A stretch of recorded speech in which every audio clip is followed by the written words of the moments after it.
Огненный дождь в российском небе. Губернатор в панике призвал местных жителей спасаться. Некоторые источники утверждают, что это были не дроны. От разговоров к делу. Стена дронов появится уже через несколько недель, но не у границ Евросоюза. Кремль пытается достучаться до Трампа. За Лавровым на сцену выпустили нового спикера. Он проговорился: «Все плохо». Россия подарит Беларуси Чернобыль. Лукашенко против, но его и не спрашивали. Полезные санкции работают, еще не вступив в силу. Крупнейшая российская компания потеряла астрономическую сумму и готовится потерять еще больше. Хорошая и плохая новости из Европы. Украине дадут деньги, а у украинцев заберут. И многое другое. Самые важные и срочные новости. Эксклюзивные подробности. Вы смотрите информационный выпуск «Нехта». Оперативно о событиях в Украине, России, Беларуси и мире. Раньше и понятнее других. Все, что нужно знать сегодня.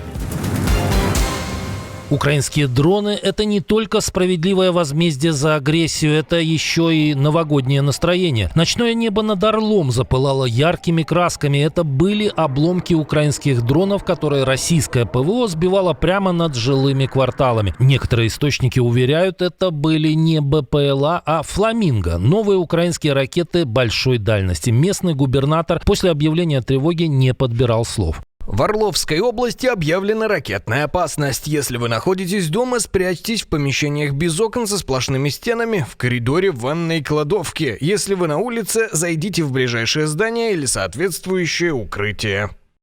Орел не просто областной центр, а важный военный узел. Здесь и нефтебазы, и площадки для запуска шахедов, которыми Россия бьет по Украине. До границы около 150 километров. Война, которую агрессор нес соседям много лет, приходит во все большее число регионов.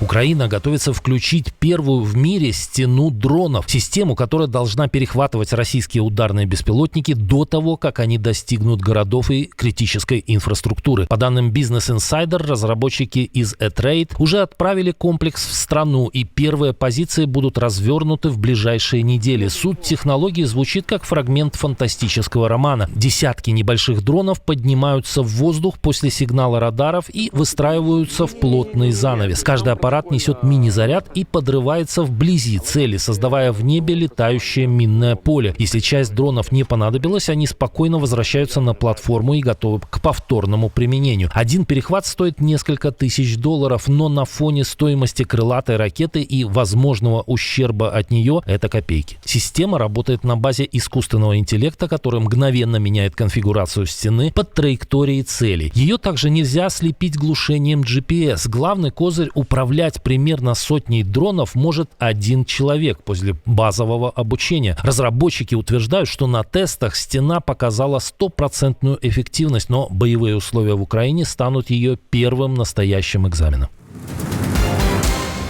Ближайший союзник снова наносит Москве удар в спину. Китай в ноябре урезал закупки российской нефти почти на треть, обвалив поток до 926 тысяч баррелей в сутки. Еще месяц назад было почти 1,5 миллиона. Пекин переключился на Саудовскую Аравию. Импорт из Эр-Рияда взлетел почти до 2 миллионов баррелей в сутки, плюс 500 000 за месяц. Впервые за долгое время Россия теряет статус главного поставщика нефти для КНР.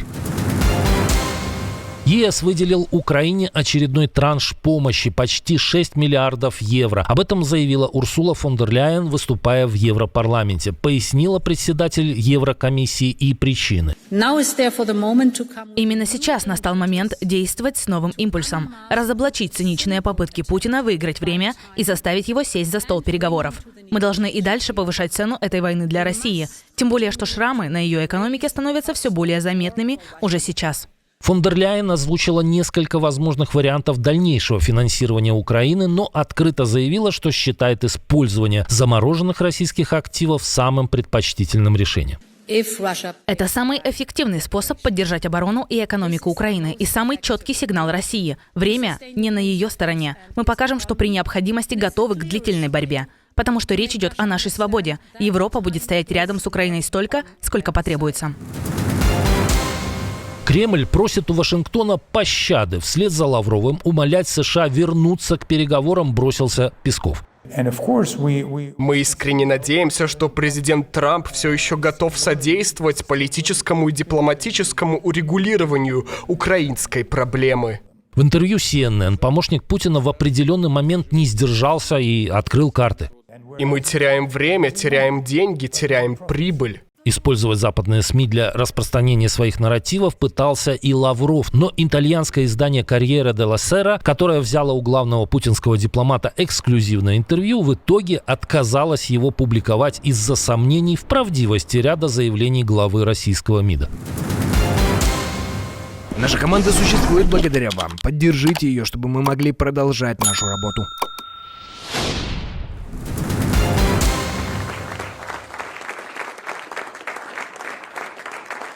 Трамп поставил точку в самом затяжном правительственном кризисе в истории США. Президент подписал закон о временном финансировании правительства, и после 40 дней паралича федеральные ведомства наконец возвращаются к нормальному режиму. Для меня это большая честь сейчас подписать этот невероятный законопроект и помочь нашей стране снова функционировать. Спасибо. Перед этим документ получил одобрение Палаты представителей.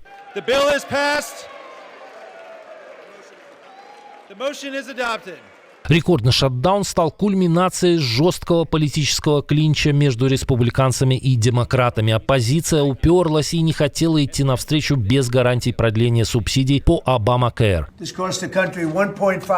Этот небольшой финт, который они устроили, обошелся стране в $1,5 триллиона. Республиканцы никогда не хотели приостановки работы правительства и 15 раз голосовали за честное продолжение финансирования.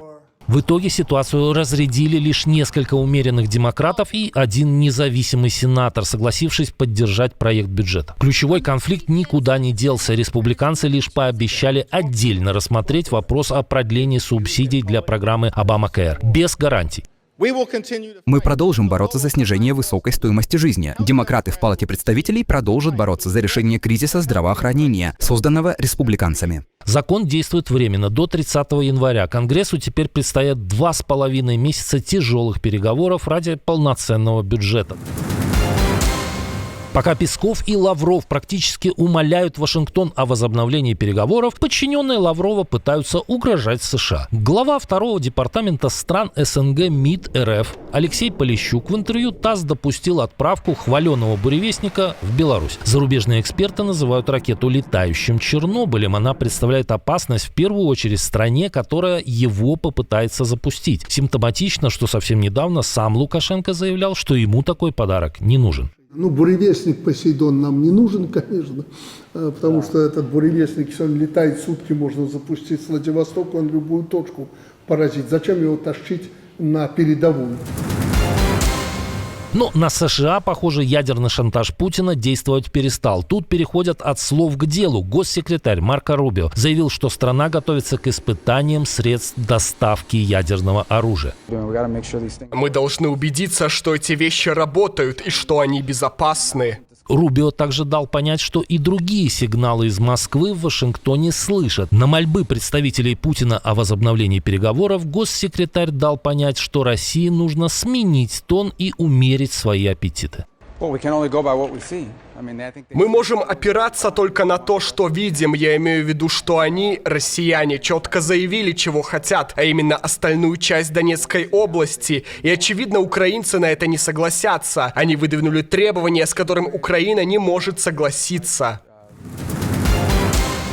На поклон к Вашингтону пошли не только говорящие головы Кремля, но и крупнейшая частная нефтяная компания России. «Лукойл» обратился в Минфин США с просьбой отложить вступление в силу санкций, которые должны ударить по компании уже с 21 ноября. Об этом Reuters сообщили 3 источника, знакомые ситуации. Курс акций компании продолжает стремительно падать. С момента объявления о введении санкций в конце октября они подешевели почти на 19%. Общая стоимость «Лукойла» уменьшилась почти на $10 миллиардов.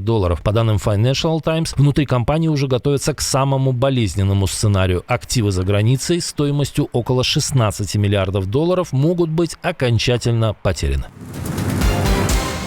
Берлин готовится резко пересмотреть условия для беженцев из Украины. По данным Bild, в правительстве достигли предварительной договоренности. Все, кто прибыл после 1 апреля текущего года, будут считаться уже не временно защищенными, а просителями убежища. А это автоматически снижает соцвыплаты и усложняет легализацию. Сейчас украинцы получают 563 евро в месяц, плюс компенсацию на жилье и отопление. По новым правилам будет только 441 евро в месяц, 196 евро на личные расходы и 245 на питание и одежду. В стране живут более миллиона украинцев, но официально работает лишь малая часть из них. Берлин рассчитывает, что уменьшение пособий подтолкнет людей на рынок труда.